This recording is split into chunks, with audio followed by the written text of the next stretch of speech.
So already in this video series we've covered some basic map symbols, information about controls and orientating the map.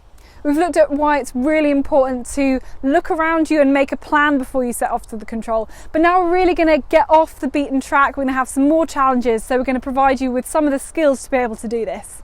You already know a lot of the basic symbols, but here are a few more to help out.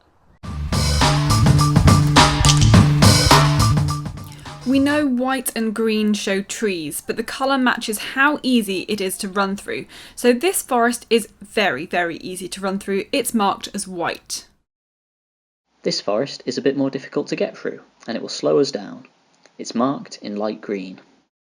And these bushes are dark green. It would take me ages to get through them. So we already know that brown lines are contours, and these show anywhere where the ground slopes up or down.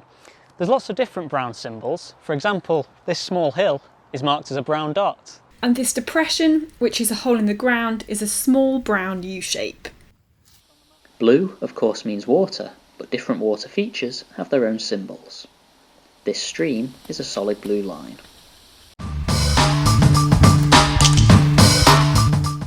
As you get going with more orienteering, you'll be able to tackle some more complex courses.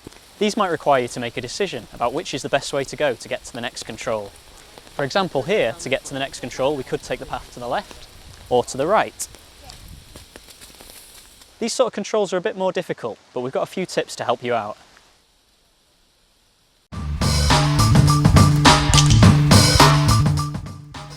As the courses get a little bit more difficult, we've still got to remember the basic skills of orientating the map and looking around where we are as well. So we've already looked at how we can orientate the map using the features, but now we've got to use the compass to be able to orientate the map.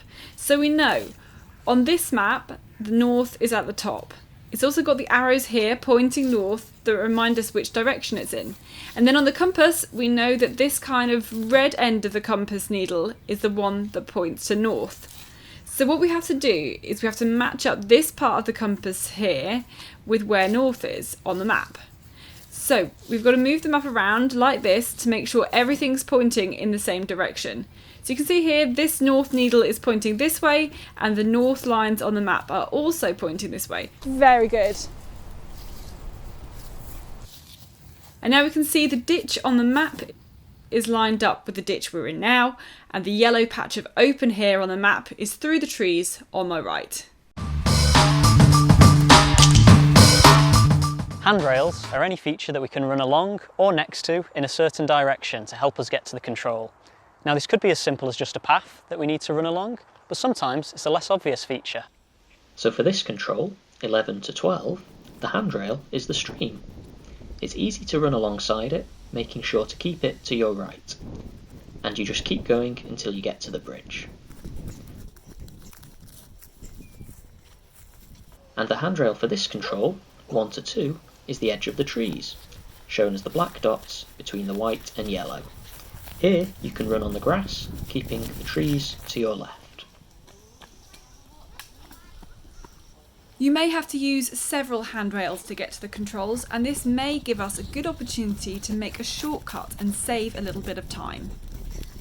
This is a really good opportunity to just go straight, nice and quickly up the hill to the hedge and the trees rather than sticking to rounds on the paths. For our number 3, we went straight up out of the ditch and then across the field to where the path went through the woods. It was much quicker than going through the path at the edge of the field. We saved a bit of time here by not going on the path, but running down the hill where it was nice and runnable. We could see the ditch with the controller at the bottom of the slope.